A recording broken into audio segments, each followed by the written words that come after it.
Atlanta. Falcons had a 14-0 lead, and Tom Brady and the offense could get nothing going in the first half. A big part of it was protection. One, you're getting beat, and then two, there's no plan here for the pressure, for the blitz answer. That's the story of the first half. A bad plan to handle blitz.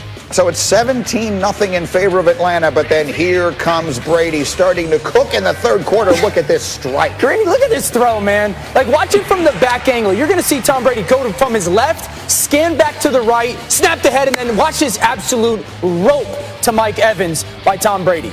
And so went 17-7 after Leonard Fournette would score on the next play. But the Falcons continue to be hot. This is Hayden Hurst. It's 24-7. Easy touchdown. You get man coverage. You slip inside. It's a great throw by Matt Ryan to Hayden Hurst. But I love the fact that they come back. Tom Brady gets that ball out of his hands to Chris Godwin. A physical touchdown at the end line. That made it 24-14, and then here comes Gronk, and now they're cooking again, and then it's going to be Leonard Fournette taking it in, and Dan, they're right back in at 24-21. Yeah, a little bit of rhythm. You got Gronk one-on-one, and then the physicality of their run game. Leonard Fournette finishes, and Tampa Bay starting to get something going on offense. And here comes the moment. Bucs down 27-24, 6 minutes to play. Antonio Brown, welcome to the end zone. What a throw. I mean, you talk about a laser from Tom Brady, 43 years old. I don't want to hear it. That ball was absolutely ripped, and then that defense got going a little bit. Pressure package finally got to Matt Ryan. Easy sack for that defense. The defense holds on. AB scores for the first time as a Buccaneer. Brady throws for 390. Tampa, the win. My comments to the team after the game is, if we could play 30 minutes like that, why the hell can't we play 60? And it's frustrating. But Tom he's always been a fourth quarter player, so it's kind of what we expect to do. So the coach wants to know, why is it that we can play that way for 30 minutes and we can't play that way for 60? Ryan Clark, you answered that question in our meeting this morning. It's very simple. The first 30 minutes, this is Bruce Arians' team. The second 30 minutes, it's Tom Brady's team. There goes your answer. Bruce wanted an answer. I just gave you one. This is why they should bring me in as a consultant. When you look at this team, you listen to Dan speak about this team not being prepared or not having answers for the blitz, not having that understanding. That's because they prepared all week to be a certain thing. They thought that they could be the whatever the hell we want to do Tampa Bay Buccaneers, like he said last week, but they weren't. And now in the second half, you get behind. Tom Brady starts to direct. Tom Brady starts to get Leonard Fournette lined up with the Keanu Neal rush that he couldn't get him lined up with the first half. And now you're hitting AB because you're finding the matchups. That's about Tom Brady. That's about Tom Brady understanding how to get teams over the hump, understanding how to use his individual matchups to the best of his ability. And then you watch Todd Bowles' defense and Devin White begin to put pressure on Matt Ryan. This is the team that plays better when they're backed against the wall, because they forget about all the stuff they talked about all week, all the things that Bruce Arians said or Byron Leftwich said all week. And now it's all right, Tom, you tell us how to get there. And this is the way they need to start every week. This is the way they need to understand how to win, because when you have those great skill players and the greatest of all time playing quarterback, let him run the show. And Bruce Arians has to relinquish that control.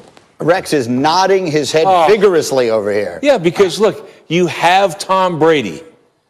Act like it. Like, just realize that you have Tom Brady.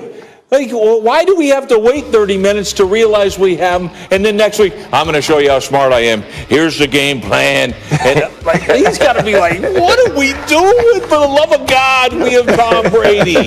Man, look, when Peyton Manning went to Denver, they let Peyton Manning run the show. You had the greatest of all time. Just say, look, Tom, whatever it is from now on, dude, I'm going to show up. The game is at what time? I'll be there. You go. You can take it, my friend. I'm right here. I'm going to go on the golf course. I'm ready to roll, babe. Let's go.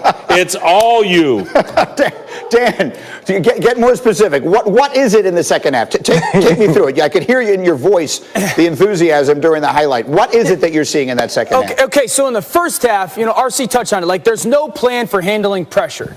It's to handle pressure, it's either get the ball out or commit numbers to protecting it. They did neither of that in the first half. And then the second half, you watch them bringing in an extra tight end. You watch them use a little bit more play action. They committed 6 or 7 guys into their protection because Atlanta had so much success. And all of a sudden, it's like, wait, we're keeping Tom Brady clean. And then I've said this for weeks. Your receivers don't need help. They're that good.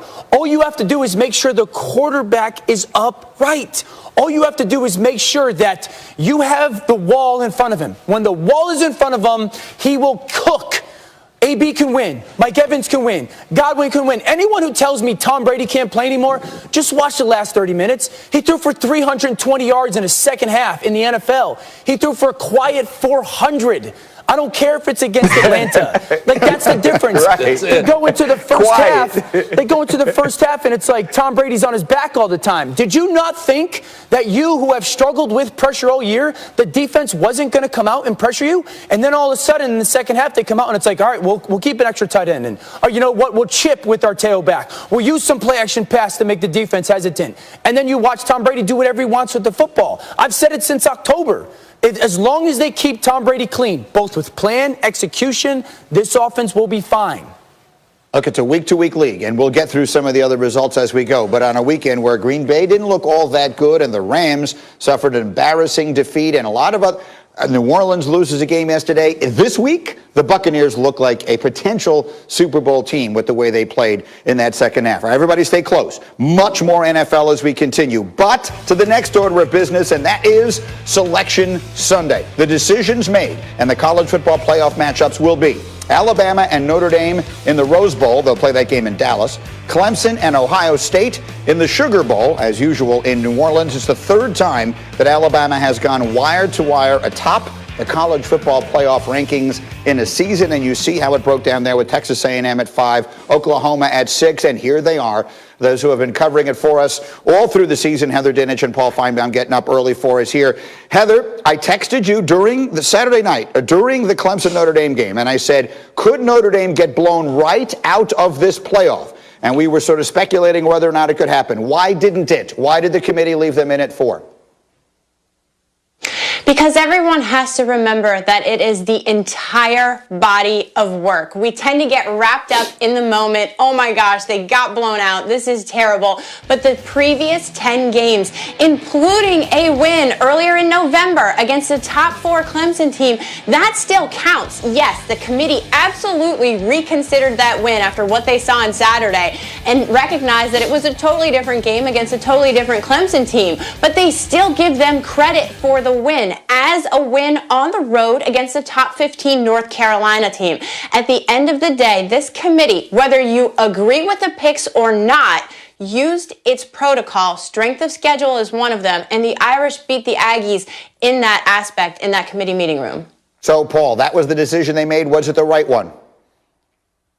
It was the right one, but it was not a good choice at all because Greeny, neither choice was really very good. I mean, you could have done the same thing with Ohio State. This committee used the protocol. They had one significant win of the two, and it was, as Heather says, the Notre Dame win against Clemson. That trumped everything else. A&M did not have a really good cause. I mean, they play in a great league, but their signature win was over Florida, which suffered its third loss of this season. And, you know, let's not think that this committee doesn't also think about the matchups. I believe they do. And as they were discussing it, I'm sure somebody was thinking to themselves, they may not have said it out loud, do we really want to see Alabama and Texas A&M in the national semifinal? We see that game every year in the SEC. We've already seen it this year. Or do we want to see Alabama and Notre Dame, the two greatest programs in college football history? We have our answer. Yeah, we got the 4 brand names in there, right? There's no question of that. It's Bama and Clemson and Ohio State, who have been the preeminent programs in the sport in recent years, and then Notre Dame, which with all of that history and everything else. The Ohio State of it all, Heather, was the other thing everyone was talking about. So much talk amongst other coaches, Brian Kelly, Dabo Sweeney,